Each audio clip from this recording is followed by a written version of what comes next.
त्यानंतर 12व्या क्रमांकाला श्री गुरु शुकदेव भगवान परीक्षिती राजाला याचा काय करतात, उपदेश करतात। भागवत कथा कोण कोणाला सांगतंय?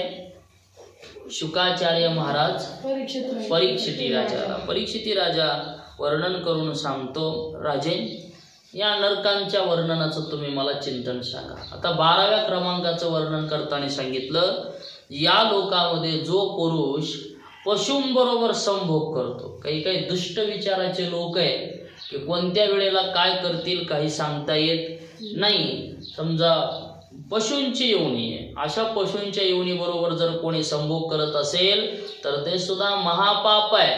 आणि म्हणून अशा पशूंबरोबर जर कोणी संभोग केला तर मृत्यूनंतर यमदूत त्याला वज्रकंटक नावाच्या नरकामध्ये काय करतात, नेऊन टाकतात। 2 नाव आहेत, वज्रकंटक, शाल्मली।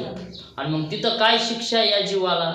म्हणजे तिथं याला हीच शिक्षा आहे की सावरीचं झाड आहे, म्हणजे काय, या झाडाला फक्त काठे, काय काठे, पान कुठंच नाही, फाटाही नाही, त्या काठ्यावरून सारखं त्या झाडावरून वडी चढवायचं आणि वरून खाली उतरवतात आणि पुन्हा काय करतात, डबल परत वडी चढायचं, पुन्हा वरून खाली यायचं। सगळ्या अंगाला काटे टोचतात, प्रत्येक शरीराला काटे टोचतात। म्हणून कुठल्याही पशुला कसल्याही प्रकारचा काय द्यायचा नाही, दोष द्यायचा नाही, त्रास द्यायचा नाही, असा कुठलाही अपराध करायचा नाही, नाहीतर या वज्रकंटक शाल्मली नावाच्या नरकामध्ये जाऊन पडावं लागतं।